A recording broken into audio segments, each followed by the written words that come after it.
Hello everyone and welcome to our channel Ayurveda at Peak. Today we will learn the fourth adhyay of Ashtanga Hriday, Rogonutpadani Adhyay, which deals with the prevention of diseases. In this, basically there are two types of natural urges, Dharniya and Adharniya. Dharniya means the suppressible urges and Adharniya means the non-suppressible urges. So first of all, we'll start with the Adharniya Veg. In Adharniya Veg, वेगान धार्यत्वात् विनमूत्र क्षव त्रुट क्षुधाम निद्राकाश श्रमश्वास जृंबा अश्रुत छर्दी रेतसाम।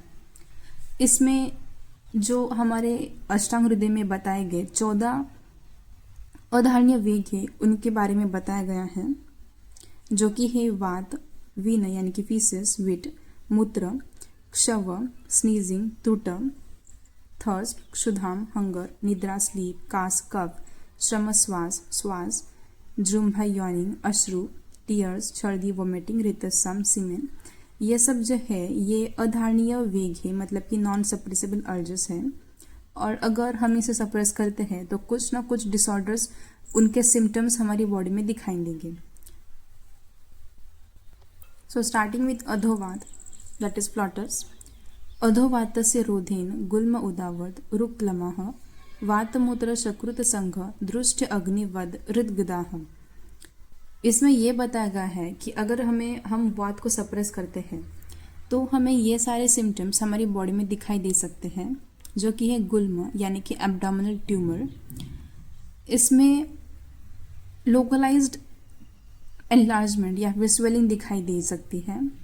फिर है उदावर्त यानी कि upward movement of वात, रुकम abdomen plane, क्लमह weakness या फिर we can say debility, वात मूत्र शकृत संघ यानी कि रिटेंशन ऑफ वात, यूरिन एंड फीसेस, दृष्टवद एंड अग्निवद। दृष्टवद means loss of vision and अग्निवद मतलब ये हमारी डाइजेस्टिव पावर को डिक्रीज कर सकता है। हृदगदाह, the name suggest cardiac abnormalities.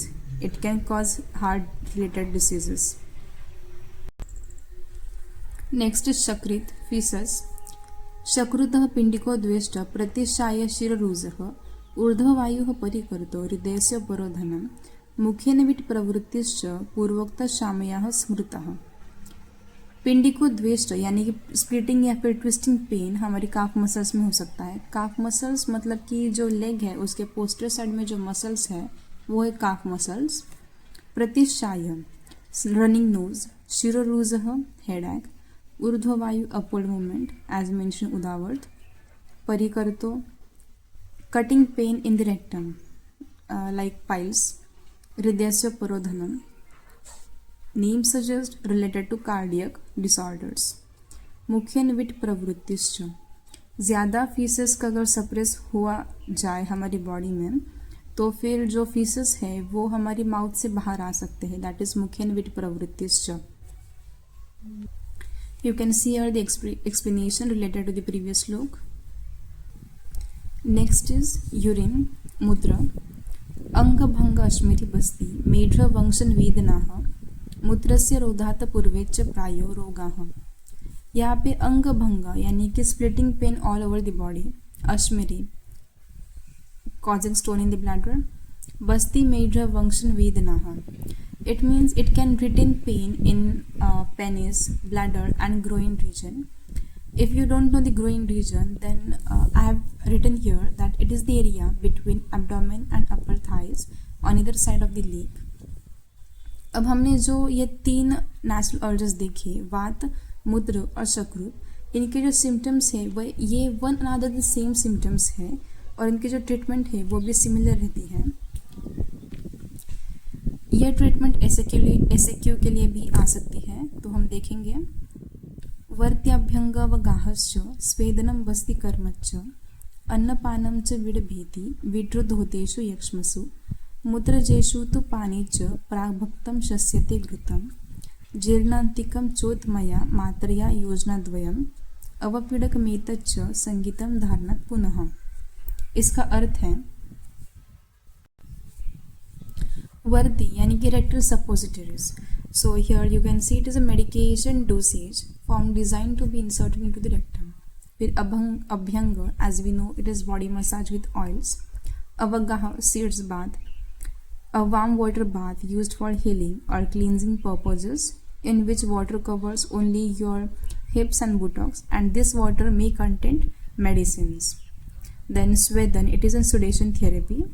It involves using heat, typically steam, to stimulate sweat production, which facilitates the release of toxins and improving overall well-being. उसके बाद में वस्तिकर्म में पता है कि इट इज़ मेडिकेटेड इनिमेटा. ये जो थेरेपेटिक प्रोसीजर है इसमें मेडिसिन हमारी बॉडी में लोअर पाथवे से एडमिनिस्ट्रेट किए जाते हैं, बेसिकली फ्रॉम थ्रू एनस. और दूसरा था कि जो फूड और ड्रिंक्स फीसेस को एलिमिनेट करने में हेल्प करते हैं वो लिए जाने चाहिए. फॉर एग्जांपल इन फूड जो हाई फाइबर होते हैं, फिर fruits like apple with skin and pear, plum, peach, या फिर vegetables like carrots, sweet potatoes, broccoli, या फिर warm water, lemon water, aloe vera juice and herbal teas. These food and drinks you should take for the elimination of the obstructed feces. Or in case of urine suppression, the medicated ghee is to be given internally before food in minimum quantity and after food digestion in maximum quantity, and this procedure is called as the avapedak, as mentioned in the shlok.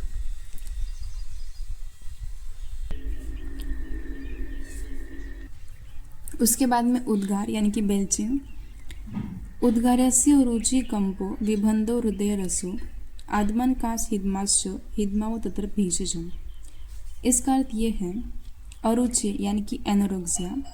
ये एक eating disorder होता है जिसमें कि person का fear रहता है कि अगर मैं ज़्यादा खाना खाऊंगा तो मेरा वेट गेन हो जाएगा. बेसिकली ये फीमेल्स में रहता है. फिर कंपो, कंपन यानी कि शेकिंग मूवमेंट ऑफ बॉडी. फिर विबंधो हृदय रसो, इसमें हार्ट और लंग्स का प्रॉपर फंक्शनिंग नहीं होता. फिर आदमान कास हिदमाश्च, आदमान, कास और हिदमाश्च. कास यानी कि कफ, हिदमा यानी कि हिकफ, हिचकी भी बोल सकते हैं हम. और आदमान, इसमें जो हमारा स्टमक है उसमें स्वेलिंग हो सकती है due to the gas trapped inside your stomach और द एब्डोमेन. और यहाँ पे एज मेंशन्ड जो आरुचि है एनोरेक्सिया, इसे अग्निमांद्य भी बोल सकते हैं. नेक्स्ट क्षवतु यानी कि स्नीजिंग. शिरोवर्ती इंद्रिय दौर्बल्य मन्यस्तंभ अर्दितं श्रुतेः तीक्ष्ण धूमंजना घ्राण नावनर्क विलोकनेः प्रवर्तेत क्षुतिम सक्ताम स्नेह स्वेदौ च शिलेत. इसका अर्थ यह है कि शिरोवर्ती यानी कि हेडेक, इंद्रिय दौर्बल्य मतलब इंद्रिया यानी कि जो हमारे सेंस ऑर्गन्स हैं उनका जो फंक्शन है उनमें कुछ एबनॉर्मलिटीज हो सकती है या फिर सेंस ऑर्गन्स में वीकनेस आ सकता है.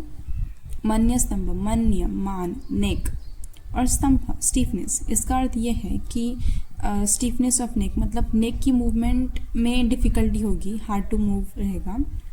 अर्दितम क्षुतेह, अर्दित वात यानी कि फेशियल पैरालिसिस. इसकी जो ट्रीटमेंट है ये यहाँ पे बताई गई है. So to induce sneezing we should take तीक्ष्ण धूमपान, तीक्ष्ण अंजन, तीक्ष्ण द्रव्याग्रहण और तीक्ष्ण नास यानी कि नसल ड्रॉप्स, एंड तीक्ष्ण विलोकन मतलब कि लुकिंग एट द सन. यहाँ पे अर्क यानी कि सन. और दूसरी बताई गई है कि स्नेह स्वेदोच्च यानी कि स्नेह कर्मा ओलिएशन थेरेपी एंड द स्वेद कर्मा sudation therapy. Then they have also said that वातहार आहार सेवन यानी कि we should consume the food which mitigates वात and also administration of ghee internally after your food. Next is तृष्णा, थर्स्ट. शोषांग साध बाधिर्य सम्मोह भ्रमरुद्गदाह तृष्णाय निग्रह तत्र शीतः सर्वविधिर्हितः। इसका अर्थ यह है कि अगर थर्स्ट को सप्रेस किया जाए तो हमें शोष यानी कि emaciation, it is a state of extreme thinness from the absence of body fat.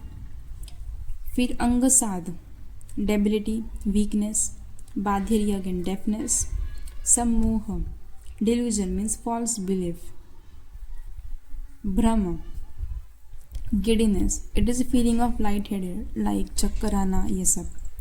फिर हृदगदाह, हृदय related to the cardiac pen.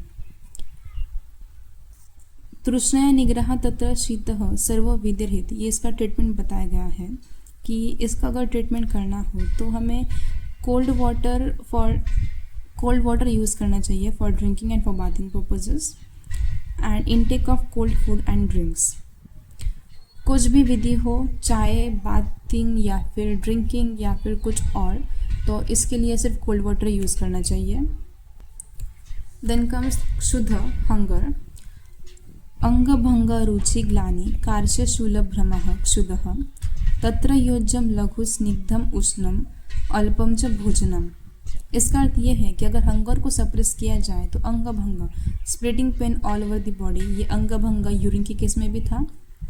अरुचि मतलब कि एनोरेक्सिया, वही जो बताया था कि एक ईटिंग डिसऑर्डर होता है जिसमें कि या फिर वी कैन से अग्निमांद्य। ग्लानि, वीकनेस, एग्जॉशन, कार्य इमेसिएशन, थिननेस होगा। फिर शूल पेन, भ्रम गिडनेस, चक्कर आना, लाइट हेडेस फील करना। इसका जो ट्रीटमेंट है ये है कि लघु, स्निग्ध, उष्ण और अल्प भोजन को ग्रहण करना चाहिए। See light, unconscious, warm and limited food is the best treatment to be given. Now comes निद्रा यानी कि स्लीप। निद्राया मोह मूर्धाक्षि गौरव आलस्य जृंबिकाः अंगमर्दश्च तत्रिष्टः स्वप्नः संवाहनानि च। इसका अर्थ यह है कि मोह यानी कि डिल्यूजन, मूर्धाक्षि गौरव, मूर्ध हेड, अक्षि आइज एंड गौरव heaviness, it means heaviness of head and eyes. आलस्य लैसिट्यूड या फिर लेजीनेस, जृंभिका यॉर्निंग, अंगमर्दश्च बॉडी पेन, ये सब जो है ये हमें सिम्टम्स दिखाई देंगे। और इसका जो ट्रीटमेंट होगा वो होगा कि we should sleep for some time, we should take rest for some time, and if not then we should conduct light body massage.